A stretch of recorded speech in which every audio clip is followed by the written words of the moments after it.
আন্তরিক শুভেচ্ছা এবং অভিনন্দন জ্ঞাপন করছি। প্রিয় দেশবাসী, বাংলাদেশ মহান আল্লাহ তাআলার দান, আমাদের প্রিয় জন্মভূমি। আল্লাহর সৃষ্টি এই অঞ্চল 1 শতাব্দীর ভিতরে দুইবার স্বাধীনতার মুখ দেখেছিল। 1947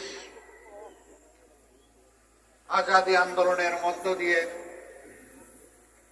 এই ভূখণ্ড অখণ্ড পাকিস্তানের একটি প্রদেশ ছিল। পাকিস্তান আমলে শাসক গোষ্ঠী পূর্ব পাকিস্তানের সাথে বৈষম্য ক্ষেত্র বিশেষে অবিচার করার কারণে এদেশের মানুষ পাকিস্তানি শাসক গোষ্ঠীর বিরুদ্ধে ফুঁসে উঠেছিল। 69-এর গণ আন্দোলনের হাত ধরে 70-এর সাধারণ নির্বাচন অনুষ্ঠিত হয়েছিল। এই নির্বাচনের পর পাকিস্তানি শাসক গোষ্ঠীর একগুঁয়েমির কারণে নির্বাচিত দল এবং জনপ্রতিনিধিরা জনগণের ভোটের ম্যান্ডেটে যারা নির্বাচিত হয়েছিলেন তারা তাদের রাজনৈতিক অধিকার পাননি। সেদিন জনগণের ভোটের প্রতি সম্মান দেখাতে ব্যর্থ হওয়ার কারণেই একটি যুদ্ধ অনিবার্য হয়ে উঠেছিল। এদেশের ছাত্র, শ্রমিক, কৃষক জনতা এক কাতারে সামিল হয়ে হানাদার বাহিনীর বিরুদ্ধে যুদ্ধে ঝাঁপিয়ে পড়েছিল। বুক ভরা আশা আর চোখ ভরা স্বপ্ন নিয়ে যে প্রিয় দেশটি সব ধরনের বৈষম্যের হাত থেকে মুক্তি পাবে, সামাজিক ন্যায় বিচার নিশ্চিত হবে, দেশ মর্যাদার আসনে প্রতিষ্ঠিত হবে, জাতি হিসাবে গর্ব করে বুক ফুলিয়ে বিশ্বের বুকে আমরা চলাফেরা করতে পারব। যারা সেদিন নির্বাচিত হয়েছিলেন তারা এমনটাই জাতিকে আশ্বস্ত করেছিলেন।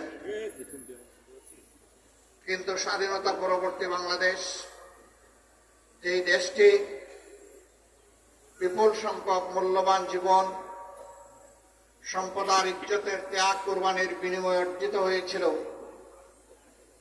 শাসক গোষ্ঠী জনগণের সাথে কথা রাখেনি। সেদিন যারা লড়াই করেছিলেন, জীবন দিয়েছিলেন, আহত পঙ্গু হয়েছিলেন, তাদের সকলের প্রতি আমরা গভীর শ্রদ্ধা নিবেদন করছি। তারা জাতিকে ভুলে গিয়ে একটি পরিবার, গোষ্ঠী এবং সর্বোচ্চ একটা দলকেই তারা বাংলাদেশের মালিক এবং জমিদারে পরিণত করেছিলেন।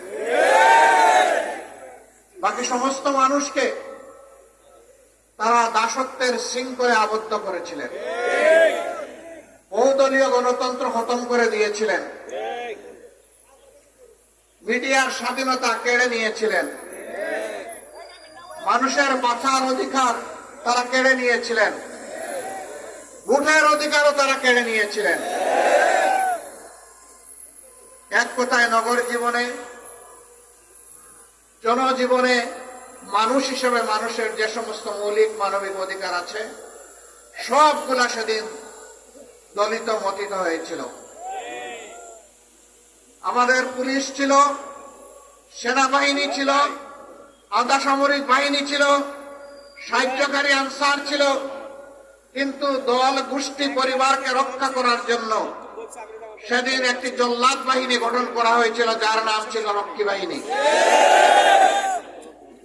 এই জল্লাদ বাহিনীর হাতে মানুষের জীবন, সম্পদ এবং ইজ্জতকে অবলীলায় তুলে দেওয়া হয়েছিল। যখন যাকে ইচ্ছা তাকে খুন করা হয়েছে, এ মানুষগুলার সামান্যতম বিচার পাওয়ার কোন অধিকার সেদিন ছিল না। মা বোনদের ইজ্জত, লুণ্ঠন করা হয়েছে।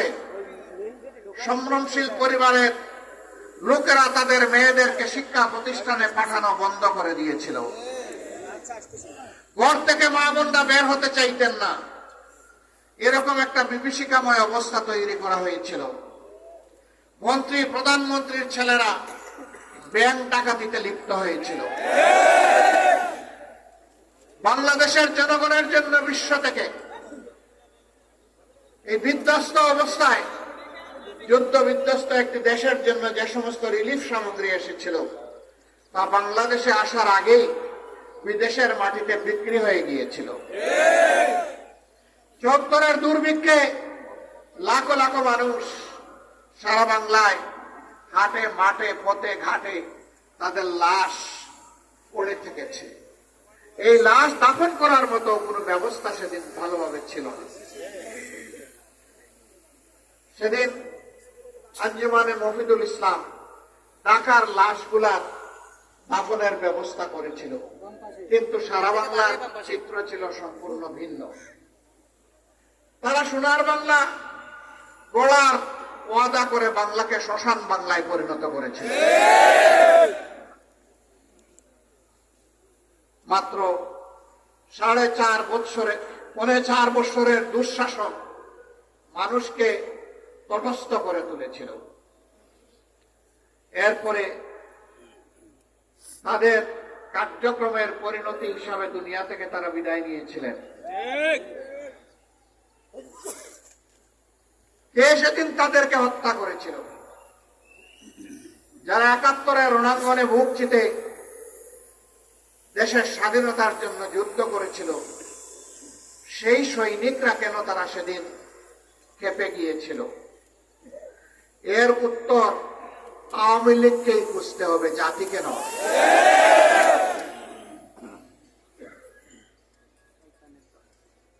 সম্মানিত বন্ধুগণ, আমরা আশা করেছিলাম ৭২-এর 10 জানুয়ারি থেকে ৭৫-এর 15 আগস্ট পর্যন্ত দেশে যে ফ্যাসিবাদ কায়েম হয়েছিল, এক না একতন্ত্র কায়েম হয়েছিল, যার পরিণতি সচক্ষে দেখেছে দেশের মানুষ, এটা থেকে আওয়ামী লীগ শিক্ষা নেবে। কিন্তু ওই যে কথা আছে, কয়লা ধইলেও ময়লা যায় না।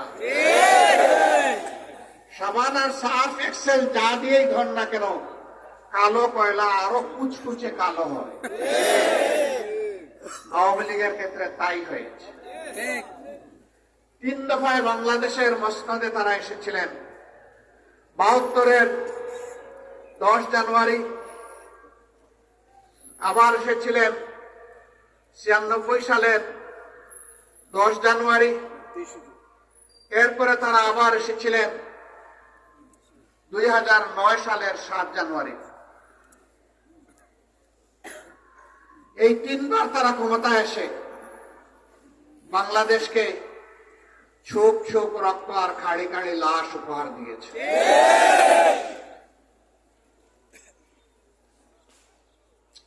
ছিয়ানব্বই সালে ক্ষমতায় আসার আগে হাত জোড় করে তারা জনগণের কাছে ক্ষমা চেয়েছিলেন।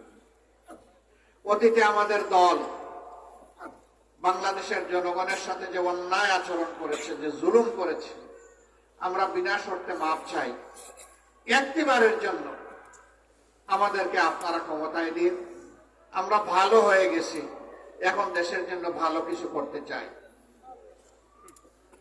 হাতে তসবি ছিল, মাথায় ঘুমটা ছিল। জনগণ